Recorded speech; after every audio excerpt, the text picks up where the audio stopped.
And welcome back again, ladies and gentlemen, to another exciting episode of the Lost Podcast of Titan, a father and son journey through the sci-fi series that unite our generations, where we, sit on the virtual couch and give the virtual commentary to the virtual episode that you're watching with us virtually. Eating virtual snacks. What was it? What was that movie, Virtuosity, where the artificial intelligence becomes a real solid hologram serial killer? It had the guy from Gladiator. Russell Crowe. That's it. Yeah, that was a good movie. I have to confess, I have yet to see it. You haven't seen Virtuosity? Virtuosity. Virtuosity. Holy crap! That was 1995. God damn. Well, in spite of my best efforts, I have not seen every film that's been produced. I just got around late 90s. I just got around to seeing The Imitation Game. I heard that was a remake. Oh, chuckle. Oh. I wouldn't make the big move into the stand-up comic scene just right this instant. Oh, I'm sure they're waiting for me with empty chairs and booze. I'd bring along some Gorilla Glue to keep people in their chairs. That might help. You get Gorilla Glued. You get Gorilla Glued. Everybody gets Gorilla Glued. But anyway. You've heard about the Gorilla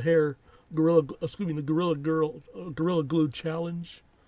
No, it wasn't a Gorilla Glue challenge. It was a girl who found Gorilla Glue, and I think it was actually in the hair and makeup aisle. So I just heard that that it wasn't in the makeup. I didn't hear about that, but I just heard that she decided to try Gorilla Glue. Frankly, I'm surprised that they actually have hair glue. That's something that never occurred to me. I don't think they have hair glue. It's just.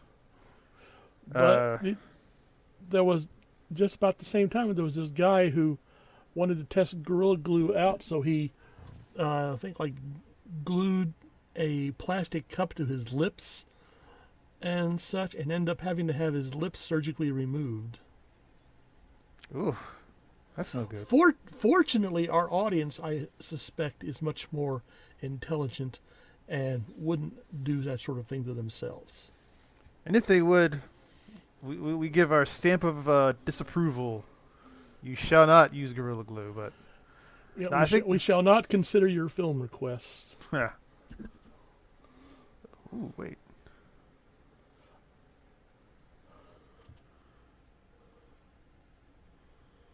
Oh, we got an email?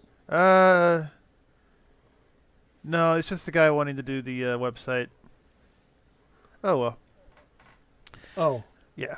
So, what was I saying? Oh, yeah. So today, ladies and gentlemen, we're actually going to be going to Star Trek: The Original Series. Let's see. As opposed to... Well, I mean, sometimes we do movies. We Yeah. did a Outer Limits episode. That's true. Yeah, but we're going to go to one of the better episodes this time around. Yes, the action-packed, bloody, R-rated mess that is The Trouble with Tribbles. So go ahead and put us on pause while you pull that up on your favorite physical media or streaming service and come back to us when you're ready. Welcome back, and we'll go ahead and get started in 3, 2, 1, play. Nice, peaceful universe. Blow it up.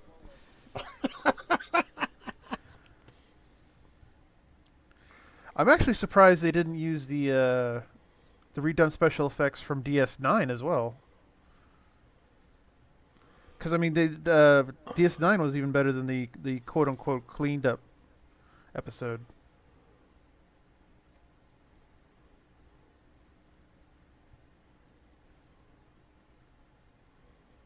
Oh, fuck you, Spock. I'd rather hang out with Chekhov than you, okay?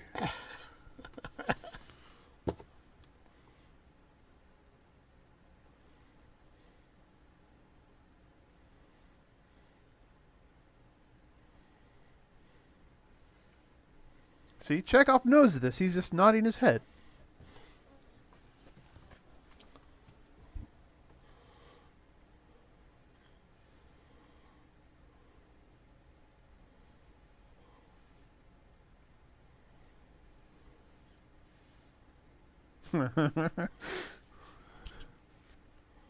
One would hope not.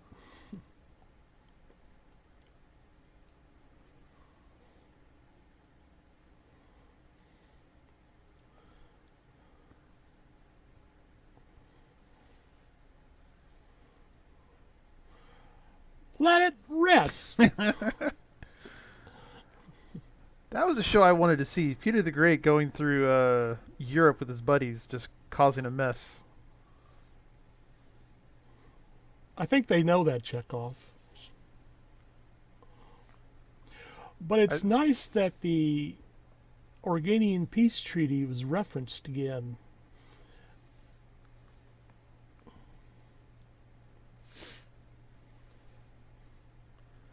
Whoosh. This episode was written by David Gerrold, the great success story of Star Trek. He parlayed this assignment into becoming a Hugo Award-winning author. What, they would just simply huddle together and whisper, like, this man wrote Trouble with Tribbles. We got to give him a Hugo. No, he got the Hugo for other works. Oh. Mr. Smarty. I don't know. Well, that's why I'm here.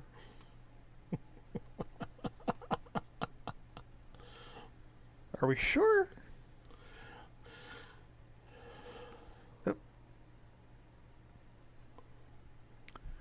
Oh,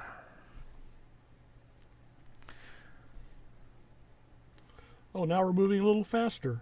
Open fire. And the trouble. You might want to wait until they actually have a target in sight. That's a rookie mistake right there.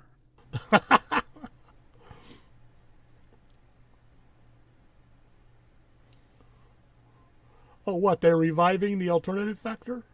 Oh Lord. Oh, see, my man Chekhov. Farming the phases. Now, Gerald wanted a space station, but originally the episode producers hadn't budgeted for it, so they weren't going to give it to him. But something happened because they eventually relented, and now we have a space station. Well, I mean, oh, dang it. Where else would they actually put the tribbles? It was going to take place on some kind of farming world or colony, something like that. Did he just say space silence? No, space station. Oh.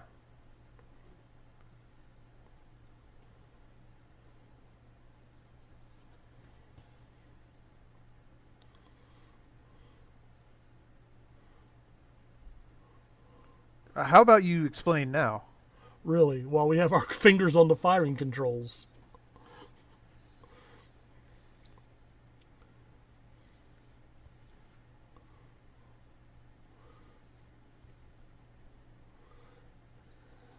And Chekhov, don't add borscht to the meal recipes.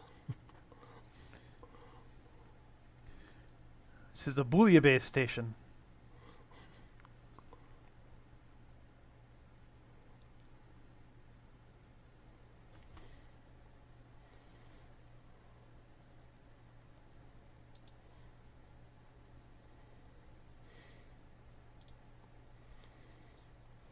Yes. God damn, the whole quadrant? Shit.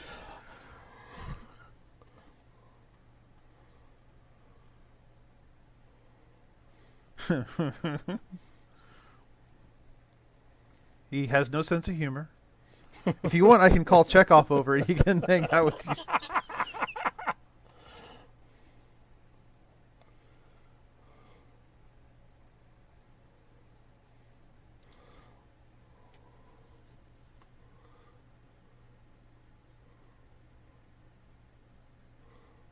No, so wheat.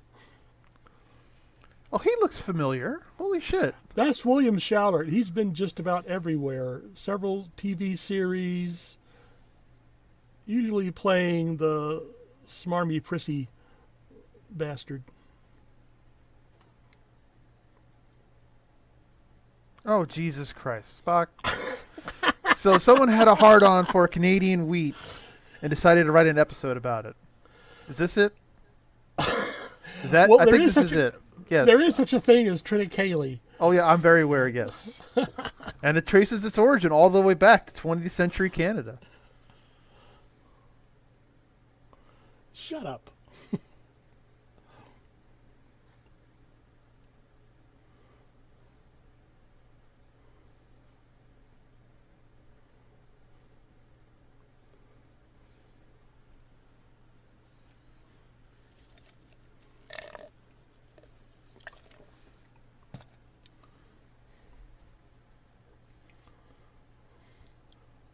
Suck up.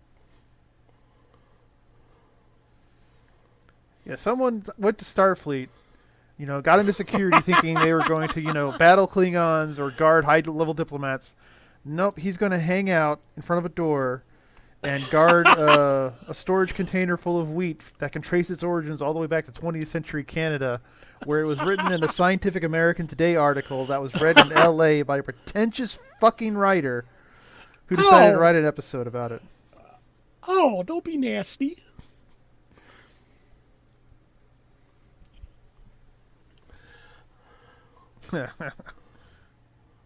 Oh, fuck.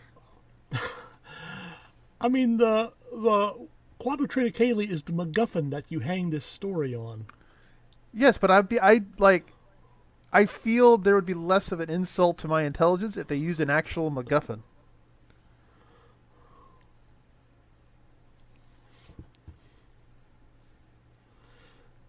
I would think a space station the size of K7 would have a bigger bar. Oh, yeah. Air quote, help.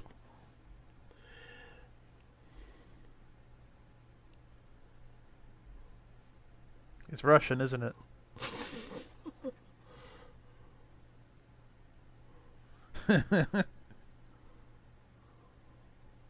Yeah.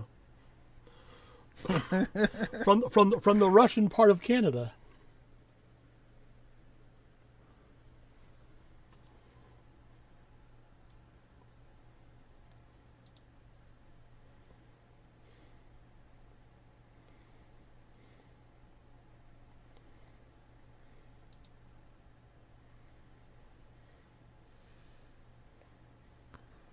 No. Glow water.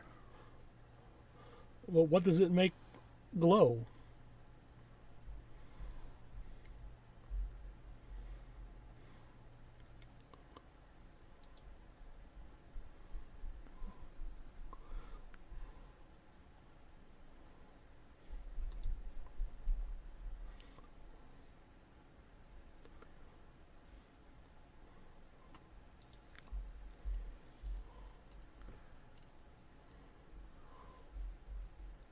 Except for you. Yes! See, I knew that was coming. Also, I feel they wanted to put in mud, but they can't. It doesn't quite fit. No, this isn't Mud's style, but that is Stanley Adams playing Cyrano Jones, who would reprise his role in the animated series episode More Tribbles, More Trouble. And Stanley Adams has had a considerable movie and television career. In fact, I left a little gift for you in your email inbox depicting one of his more memorable roles. Mm.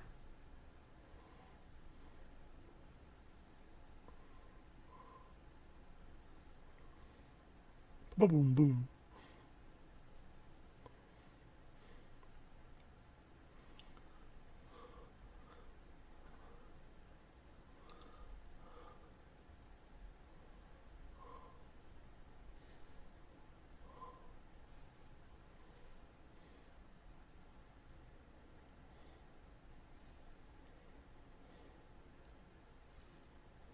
Hmm.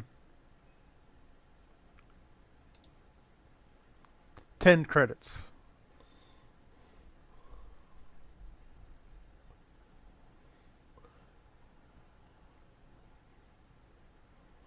What were you going to do with it? Make some bread. I'm sure there were some recipes in that Scientific American magazine where they're espousing the virtues of Canadian wheat.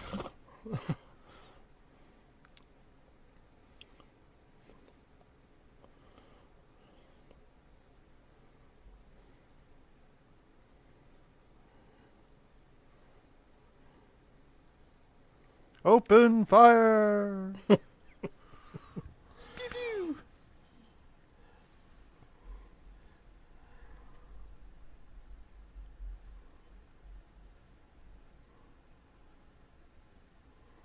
Kirk, what the fuck are you doing?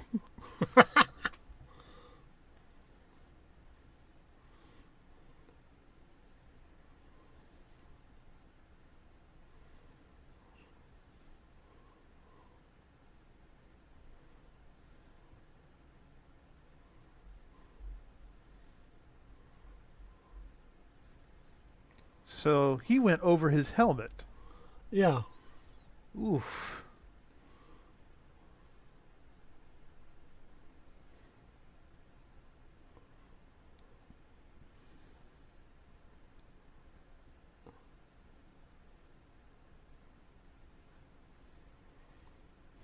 Also, like, this doesn't feel like the Klingons' MO that I am aware of. Let us efficiently develop a planet. Like, it would be more Well, like, let's efficiently enslave the planet.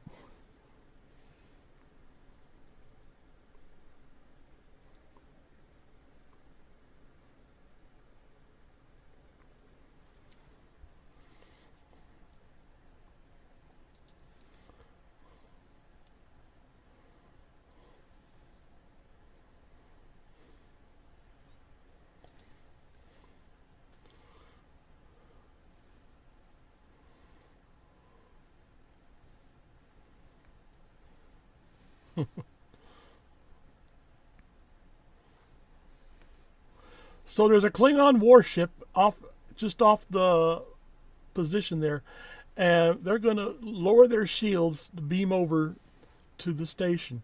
Talk about your golden opportunity. Is that like, pew pew pew?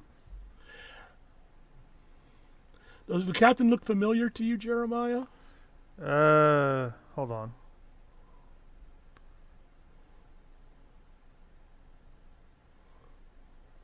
Hold on. Hold it. You're looking it up, aren't you? No, I am not. I'm looking at him. Okay.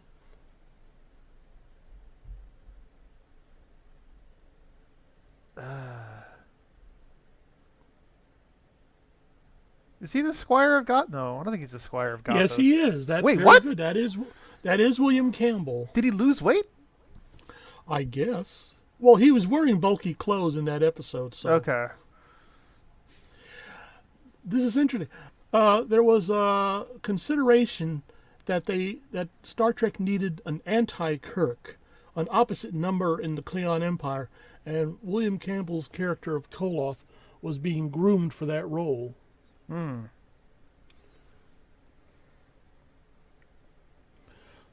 But he would show up as Koloth again in Deep Space Nine episodes.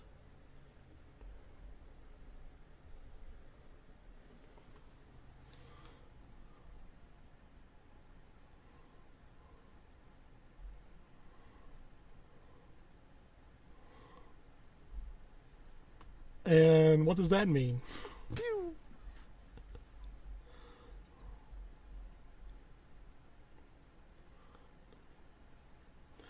They wanted Captain Koloth to be a conniving bastard.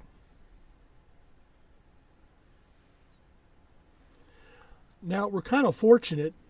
In the original version of this episode, we never saw the Klingon ship, and the Enterprise was one of the AMT model kits that was being produced back then.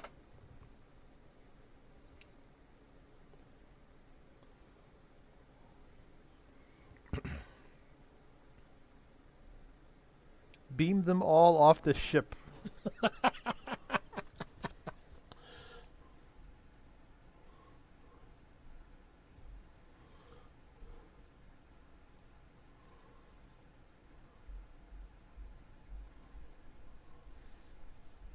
Apparently I am. Okay, Lieutenant? You do know where the nearest airlock is.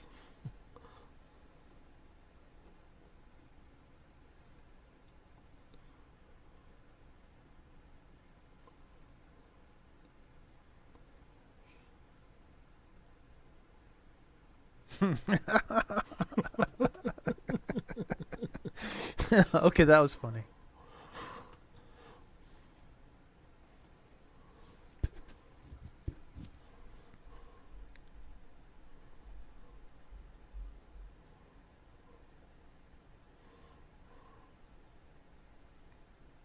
Yeah, I'm going to cut through it. No harm to the hair at all.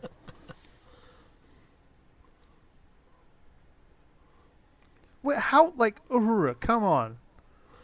That is, oh Lord.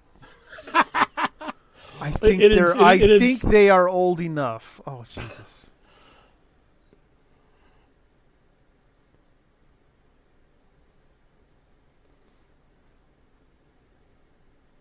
Channel E was invented in Russia? Or is it a Canadian invention?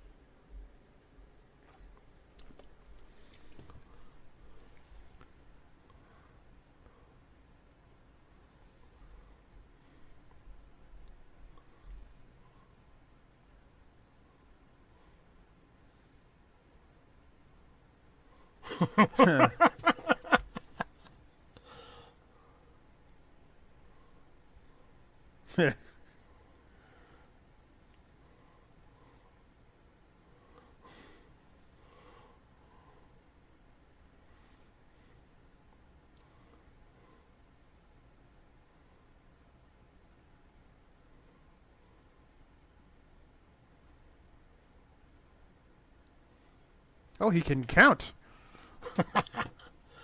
Well, one would presume that a Starfleet captain would be able to count. Sometimes I wonder.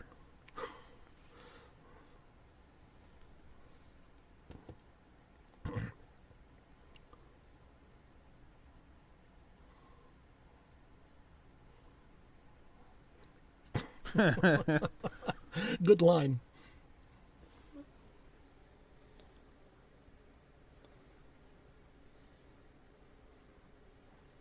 Womp, you can make a coat out of triple fur, but just don't let Uhura see it. Well, that actually might sound. That sounds kind of comfortable. Oh wait, I bet it's glorious in the Klingon Empire. Klingon warriors would, offer up Klingon triple coats of, wedding cloaks to their betrothed, draping them literally in glory.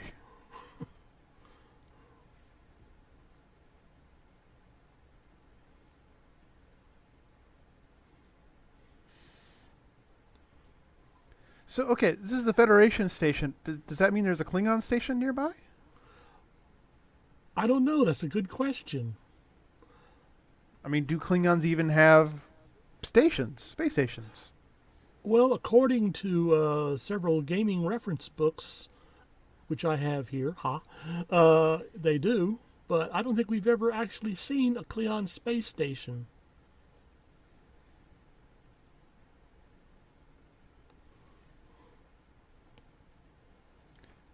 Now, see, if I was really going to be redoing the episodes like this, I would actually put Cisco, Worf, and the DS9 crew in the background. Well, they did that in a few times in the Deep Space Nine episode. No. What I mean is, like, have the alternate episode of The Trouble with Tribbles where the crew is in the background. Oh, redoing this episode. Yes. That's interesting. They could probably, it just takes a little editing. Yeah. They could probably do it nowadays, yeah.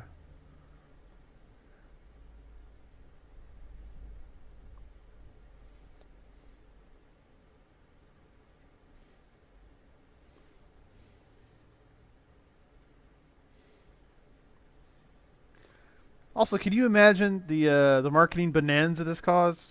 Because it's literally just a ball of little fur.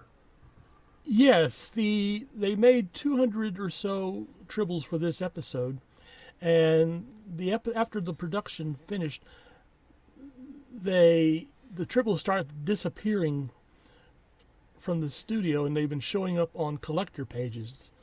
The original tribble is now considered a sought-after collector's item, although Lord only knows how you verify it. And of course, tribbles became a go-to item at science fiction conventions. I must confess I do not own a tribble, nor am I actually seeking one, in case any of our fans at lostpodcastoftitans.com Gmail are thinking of sending me one out of the generosity of their heart.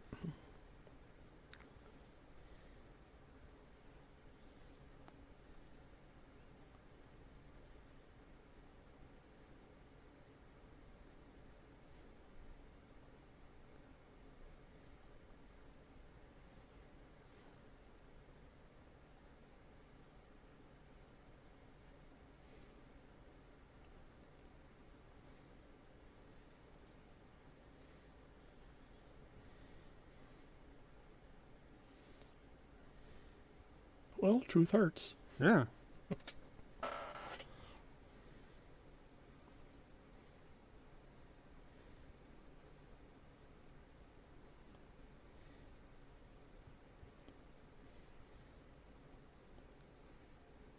Ooh.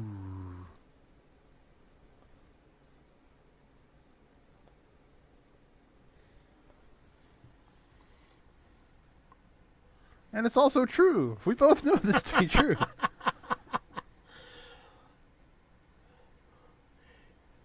He should have said something nasty about Russia. That might have.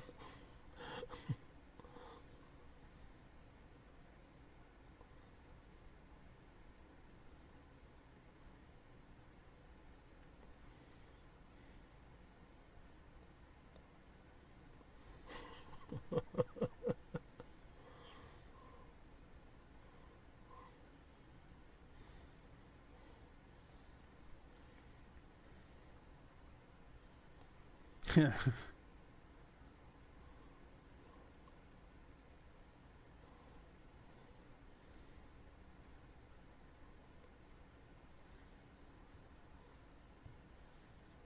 Here it comes. Here it comes. As garbage.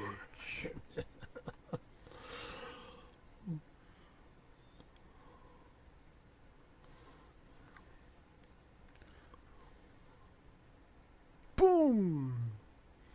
That was a punch. Bar fight! Bar fight!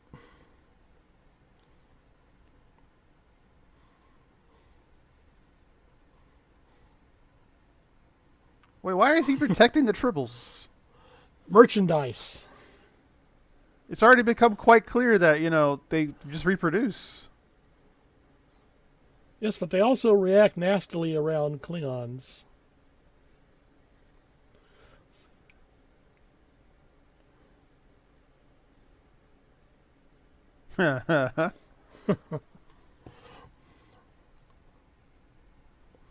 They're lucky that these modified Klingons didn't carry around batlas or those nasty blades, yeah.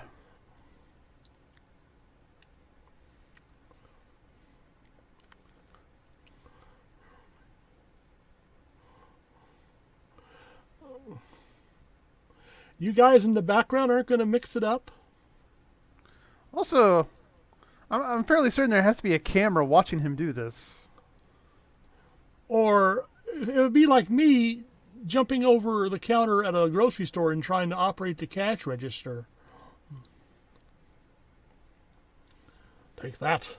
And that. Bam!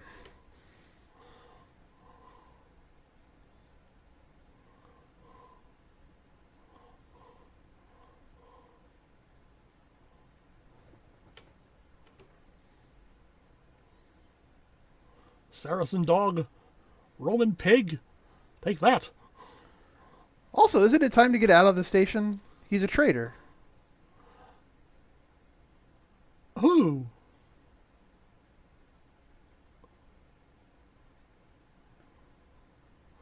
You're not saying Cyrano Jones was a traitor.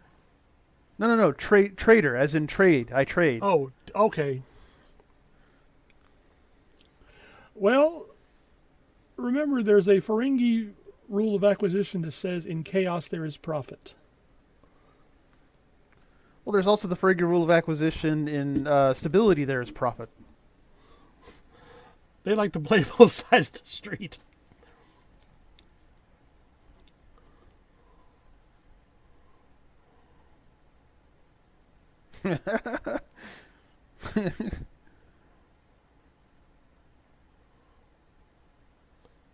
Who gave you that bruise on the cheek?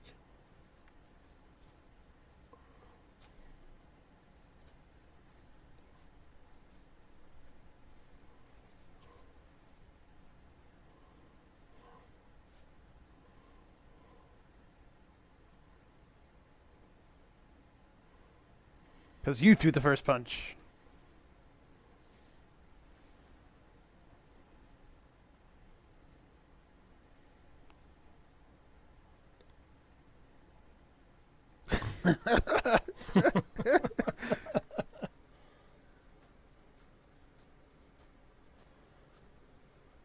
I guess you're demoted.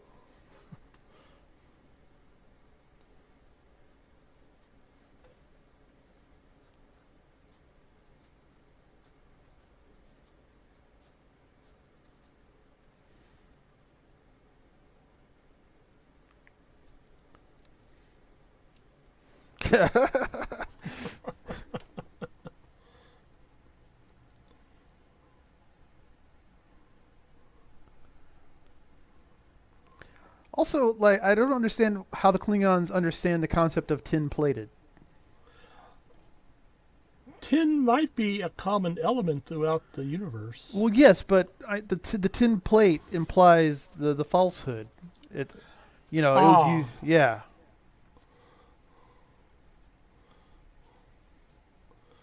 Well, David Gerald is still alive. I'll send him a nasty email when I get a chance. There you go.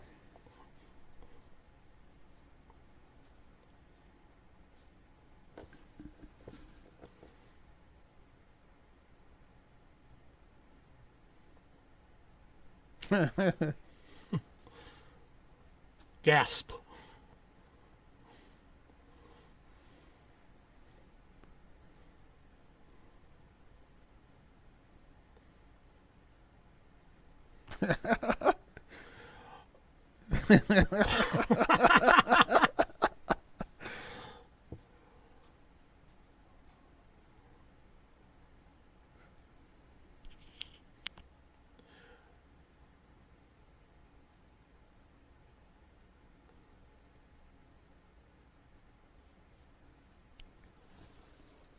But you know who threw the first punch?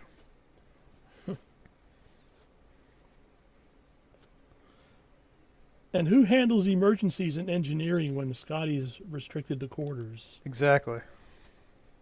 But yes, this is the dedicated comedy episode of Star Trek, the original series. I don't know. It's kind of horrific right now. Really? Oh, yeah. Gasp. You don't like tribbles? Eh.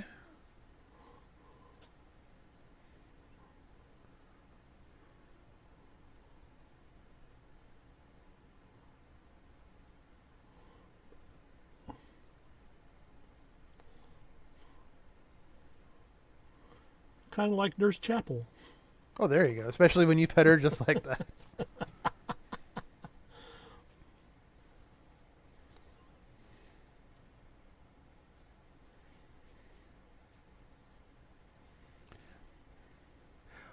Oh wait. I was poking around Memory Alpha, yada yada yada.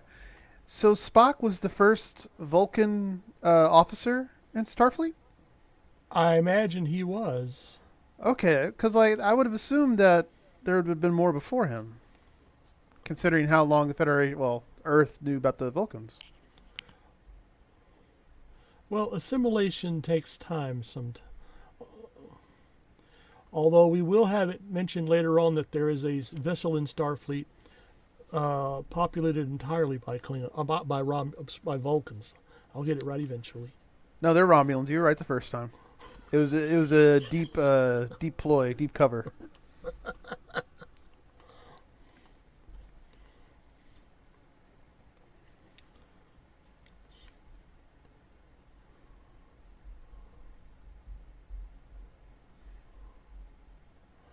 Someone's in trouble. Well, why not yell at Uhura? Since she's the one who brought the thing on board in the first place. Also, I don't want little fuzzy things on my control console. Thank you very much.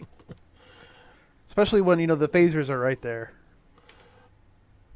I mean, it's never been determined what sort of excrement tribbles produce. More tribbles, apparently. And I'm surprised Spock is just letting them on his console. They got on the turbo lift and said bridge, and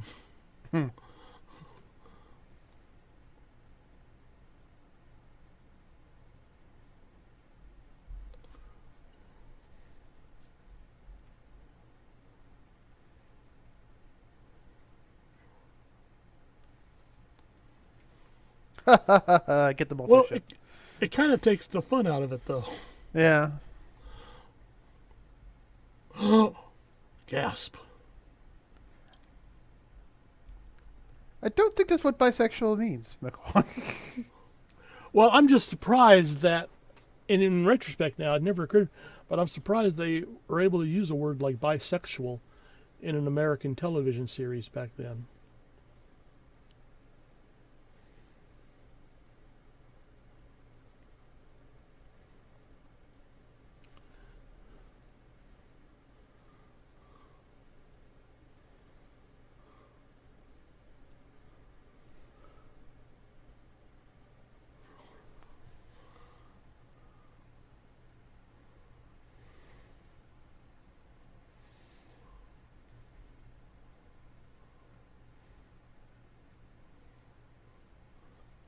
Couple of security guards with hand phasers, and there you go.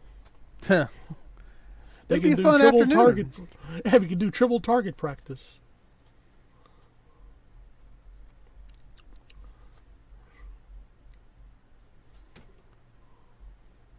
Do all comm men have that cadence in Star Trek?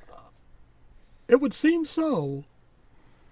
And they also wear the same thing, apparently. They shop from the con men catalog.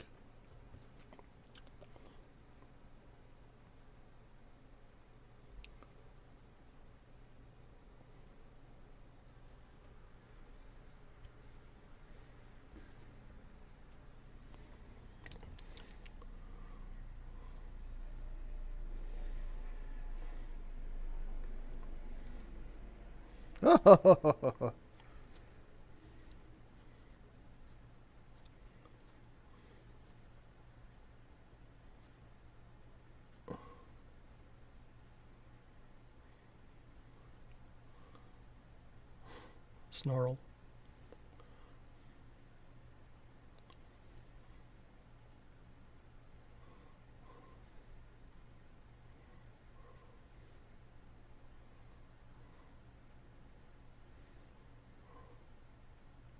Oh.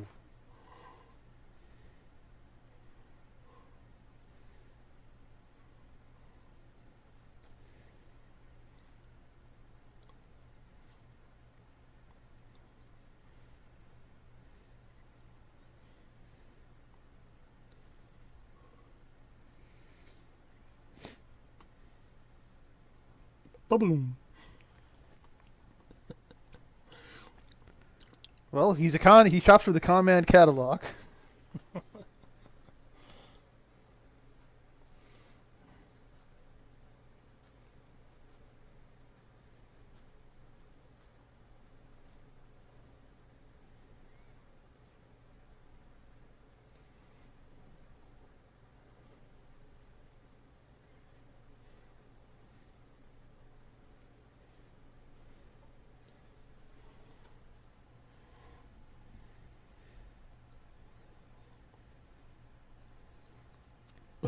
He's an asteroid prospector?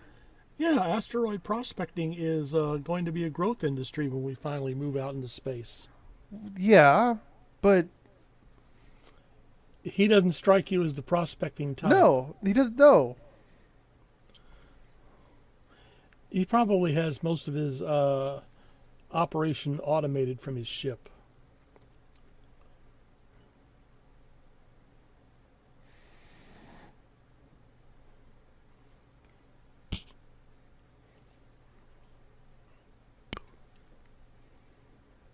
Start shooting. God damn.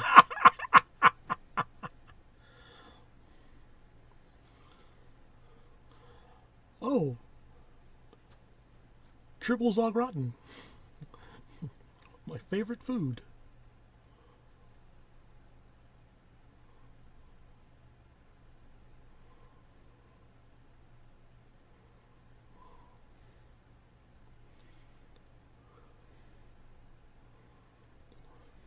Weren't you confined to quarters?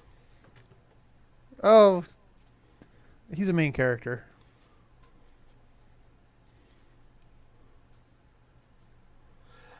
Now, David Gerald originally scripted for a ship's cook to be doing that business that Scott was doing. But whereas they allowed the space station, the production crew couldn't budget for an extra actor, so they had that scene with Scott running through the mess hall for some strange reason.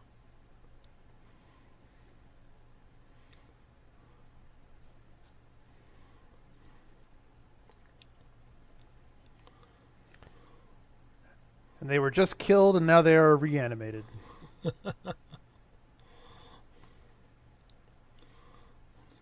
What's wrong? Hasn't he been paying attention?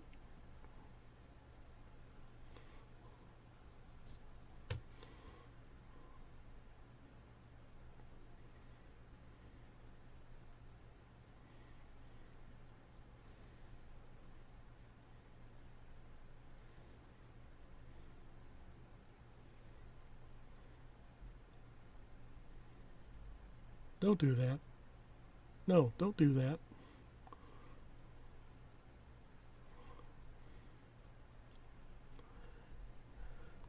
Womp womp.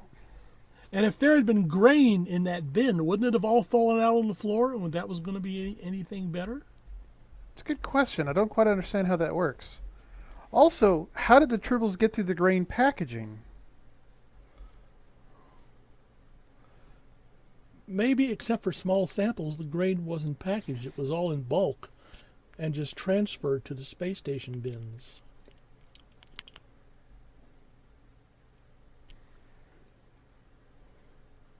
The Federation's grain.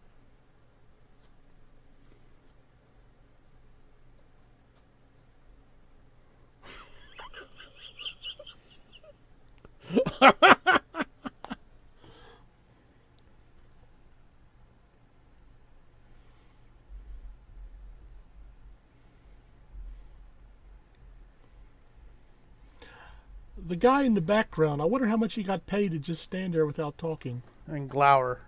Yeah.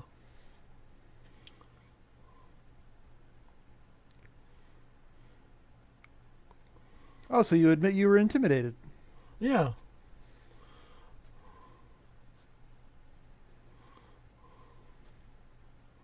Throw a tribble at him.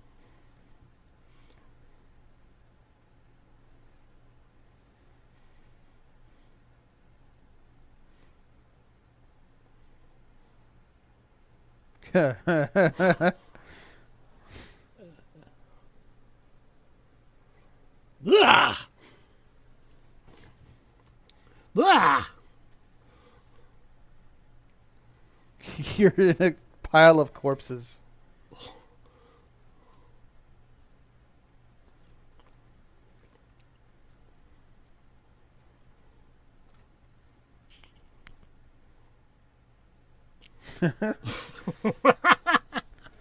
Or what? Actually, wait. Wasn't that bullshit Into Darkness? The Tribbles give blood as gives immortality or some bullshit like that. Uh, Oh, have you seen no. Into Darkness? No.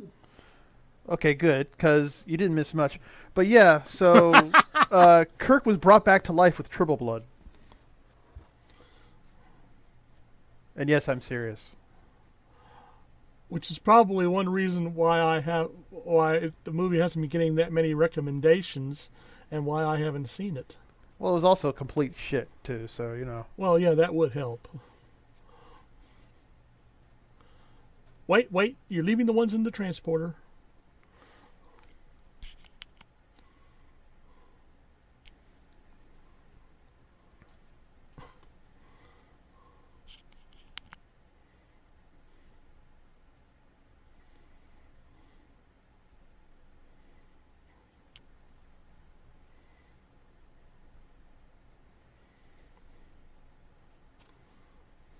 So what's the problem?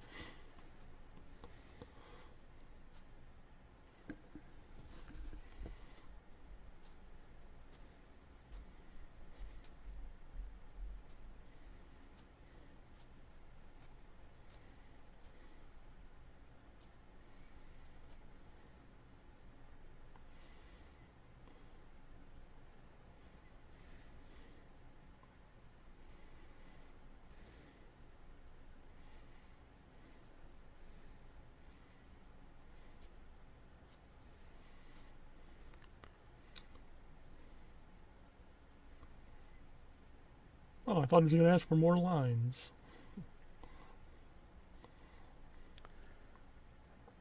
So he can live the rest of his life on the Star Trek convention circuit.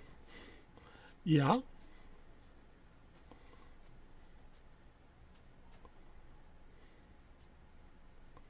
Ugh. Grr.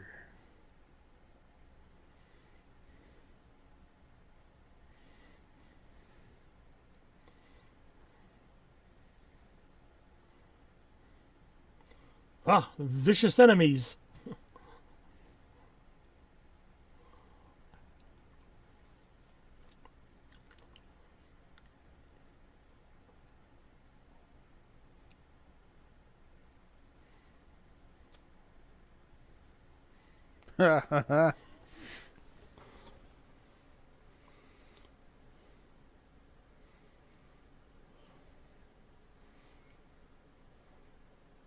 Ooh.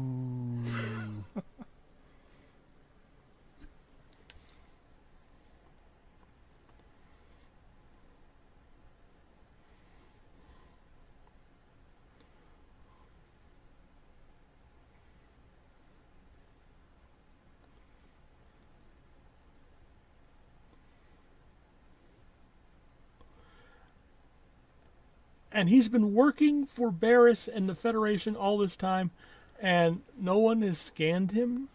Also, what kind of glory do you get to be for being a spy?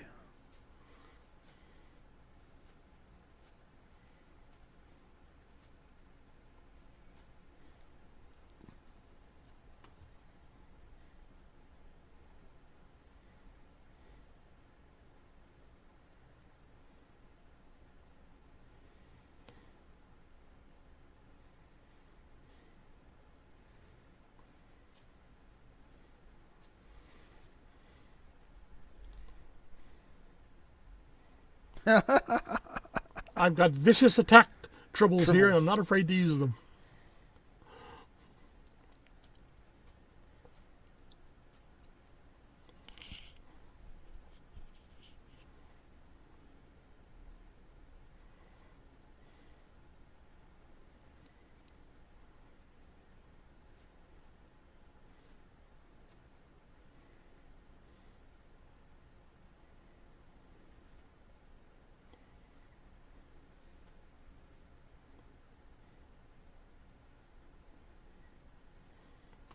Or we'll set loose our tribble commandos on you. And the Klingon bowed to Kirk? Holy shit. Yeah.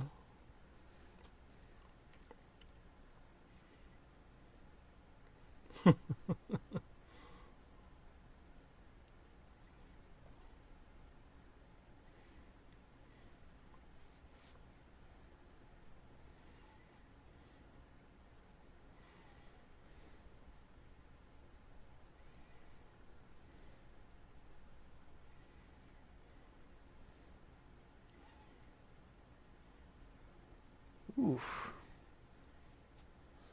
Can I do a 6-month stint on Planetarium?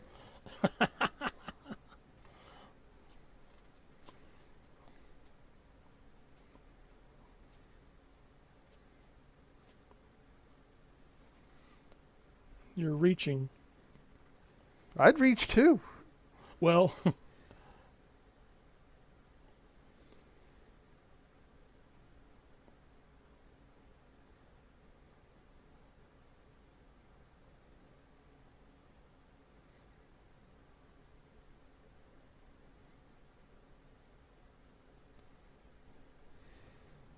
now how did he arrive at that answer?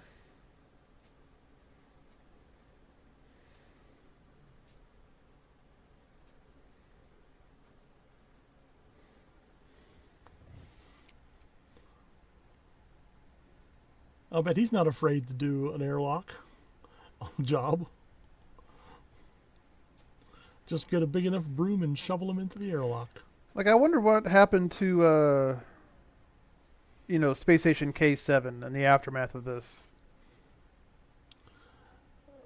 That's a good question. We never really see it again in the series. And also, would the station commander want to wait 17.9 years? That is another good question. I would suspect Cyrano Jones would have assistance.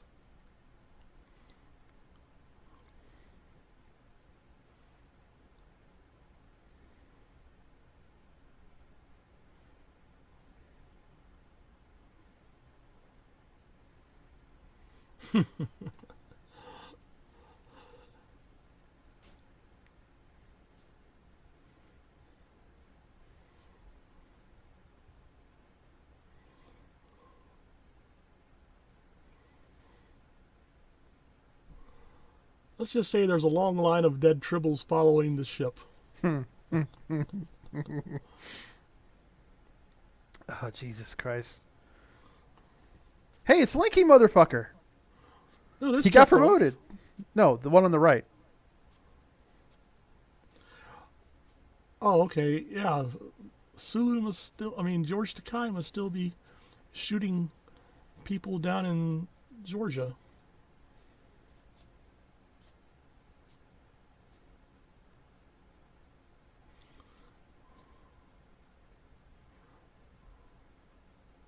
No.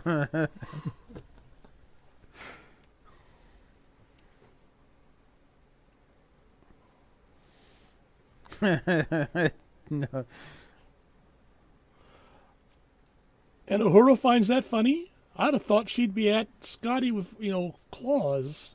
Because what do you think the Klingons are going to do to him? I would love to see an episode of Koloff's ship infested with tribbles. In fact, I would like to see an episode detailing one of the major battles in the Klingon Tribble War. Well, I wanted to get... it was rumored for a while, but I wanted them to go through with the Klingon series that they were thinking about doing. Having veterans meeting of veterans of the Great Tribble Hunts. Sitting around... Stalking on Antares 7 through the jungles, listening for the angry trills. It was glorious. Yes. Blood was spilled on that day. Tribble blood. Or what Klingon warrior fails and falls to the tribble might. Oh, so do you think the episode holds up? You mean Trouble with Tribbles? Yeah. Oh, Lord, yes. It's another example of a classic science fiction story. Yeah, I liked it. It's weird with the Klingons because I've noticed between the original series and the movies and the Next Generation, it's just there's there's some dissonance between what I have in my head and what they're actually portraying. Yes, I think maybe if there were more Klingons in the original series, more appearances by them, we would have nailed down some um, basics a lot sooner. Had to wait until Next Generation and especially Deep Space Nine before the Klingons finally got their whole background working worthwhile. Mm. Oh, actually, wait. What is the next episode? Let's see. God dang it, Netflix. Here we are. The Gamesters of Triskelion is the next episode. Yes, that's an interesting episode. What do you mean try? It's Trisk. Trisk. Triskelion. Yes, but if the Gamesters of well, it was the Gamesters of Triskelion, but in an attempt to make a bad pun here, which is sort of falling out the wayside. It's Triskelion. It says so right there. But I thought it was all right. Yes, I give it a good solid A. A minus. She could have used more triple blasting, but what are you gonna do? Oh shit! And the one after that is a piece of the action. Oh, yes, I'm sort of looking forward to that episode. Oh, but you were wouldn't it be say we had an opportunity to remake Alien. Okay. And instead of H.R. Giger's horrific-looking creatures, we have tribbles pursuing the crewmen of the Nostromo down corridors and stuff, purring as they hunt down and devour all the humans.